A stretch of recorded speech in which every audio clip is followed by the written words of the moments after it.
آپ قربانی کر رہے ہو، اچھا خاصا بکرا لے کے آئے، وہ آپ سے ریاکاری کروا دیتا، دکھاوا کروا دیتا. آپ بکرے کو لے کے بازار میں گھماتے ہو کہ دیکھو میرا بکرا کتنا شاندار ہے، پھول مالائیں ڈال دیتے ہو.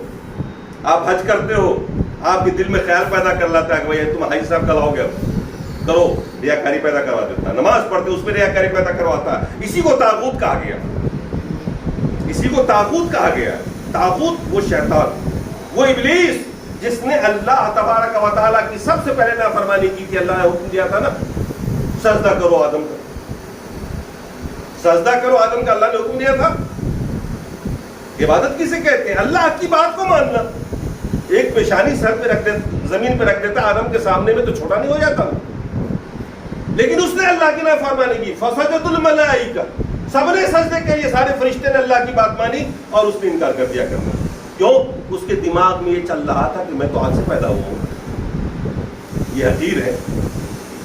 عقل لگائی اس نے، عقل کا استعمال کیا اس نے، وہی وہ گمراہ ہو. اللہ کی بات کو آنکھ بند کر کے ماننا، اس میں فائدہ اور نقصان نہ دیکھنا، یہ عبادت ہے. اور آدمی جہاں اس میں اپنی عقل لگاتا ہے، اپنی انا لے آتا ہے، شیطانیت لے آتا ہے، وہ انکاری ہو جاتا ہے. تو توحید کا مطلب یہ ہوا کہ آدمی اللہ کو ایک مانے، اس کی ذات میں بھی وہ اکیلا ہے، صفات میں بھی وہ اکیلا ہے، عبادت میں بھی وہ اکیلا ہے. آپ نے پچھلے خطبوں میں سنا تھا لوگ قرآن اور حدیث کو چھوڑ دیتے ہیں، مسلمان دکھتے ہیں، کرتا ٹوپی میں دکھتے ہیں، لیکن وہ بزرگوں کی بات مانتے ہیں، بزرگوں کے احکامات کو مانتے ہیں، مسائل کو مانتے ہیں، ان کے بتائے ہوئے طریقے کو مانتے ہیں. اس کی لیے اسپیشل ایک آیت میں نے پڑھی. اللہ نے قرآن میں فرمایا اتخذوا احبارهم ورهبانهم اربابا من دون اللہ. یہودیوں اور عیسائیوں کے بارے میں اللہ نے فرمایا کہ ان یہودیوں نے، ان عیسائیوں نے اپنے عالم کو اور اپنے پیروں کو رب بنا لیا. جب یہ آیت نازل ہوئی تھی، ایک صحابی تھے، انہوں نے اللہ کے رسول سے سوال کیا. عدی بن حاتم نام تھا، حاتم تائی کا نام سنا ہے آپ نے، ان کے بیٹے تھے عدی بن حاتم. وہ عیسائیت سے مسلمان ہوئے تھے. انہوں نے اللہ کے رسول سے پوچھا کہ اللہ کے رسول کی آیت کیا کہہ رہی ہے کہ عیسائیوں نے، یہودیوں نے رب بنا لیا، ہم لوگوں نے تو کبھی رب نہیں بنایا تھا اپنے عالم کو، اپنے پیر کو. اللہ کے رسول نے پوچھا کہ بتاؤ تمہارے عالم، تمہارے بزرگ جس بات کو ناجائز کہتے تھے تم مانتے تھے کہ نہیں؟ کہا یہ بات تو تھی. کہا جس بات کا وہ حکم دیتے تھے تم آنکھ بند کر کے کرتے تھے کہ نہیں؟ کہا جی یہ تو کرتے تھے. کہا تو یہ بتاؤ کہ کسی چیز کو جائز ٹھہرانا، ناجائز ٹھہرانا، حلال ٹھہرانا، حرام ٹھہرانا کس کا کام ہے؟ کہا اللہ کا. کہا پھر یہ بزرگ بیچ میں کہاں سے آ گئے، یہ عالم لوگ کہاں سے آ گئے جنہوں نے اپنی من مرضی مسائل بنا دی؟ آج لوگوں کی گمراہی کا سبب، سب سے بڑا سبب جو ہے وہ یہ ہے کہ لوگ آنکھ بند کر کے اپنے اپنے عالموں اور اپنے اپنے بزرگوں کی بات مانتے ہیں. کوئی قرآن نہیں دیکھ رہا، کوئی حدیث نہیں دیکھ رہا. جو چیز آپ کے لیے آئی، جس کے بارے میں اللہ کے رسول نے فرمایا ترکت فیکم غین ما ان تمسکتم لن تضلوا، تمہارے بیچ میں دو چیز چھوڑ کے جا رہا ہوں، جب تک تم ان کو مضبوطی سے پکڑے رہو گے گمراہ نہ ہوگے، وہ ہے قرآن اور وہ ہے حدیث. آج لوگوں نے دونوں کو چھوڑ دیا. ہر طبقے میں چلے جائیے، مسلمانوں کے ہر گروہ میں چلے جائیے، سب اپنے اپنے عالم کی بات مان رہے ہیں آنکھ بند کر کے. ایک ہی چیز یہاں حلال ہے تو وہاں حرام ہے، اور وہاں حلال ہے تو ادھر حرام ہے، اور لوگ آپ مان رہے ہو. بھئی یہ تو عبادت کرنے والی بات ہو گئی عالم کی. کسی کی بات کو مان لینا آنکھ بند کر کے، یہ اس کی عبادت کرنے والی بات ہو گئی. آپ مسلمان ہو، آپ کی ذمہ داری ہے کہ آپ قرآن میں دیکھو یا قرآن سے سمجھو. یہ جو کہے آپ کو یہ حلال ہے دلیل لو، کہہ دے حرام ہے تو دلیل پوچھو اس سے. ہمارے رب نے کہاں پہ کہا ہے، رسول نے کب فرمایا، وہ حدیث کون سی ہے؟ تو جب تک کہ آپ دلیل نہیں تلاش کرو گے، آنکھ بند کر کے حلال کو حرام اور حرام کو حلال کرو گے، تو پھر عیسائی یہودی کی طرح ہم لوگ بھی وہی ہوئے جائیں گے. شرک یہی ہوتا ہے، اسی کو کہتے ہیں شرک. اور آپ جانتے ہو کہ شرک کرنے والے کو اللہ کہیں بخشتا نہیں.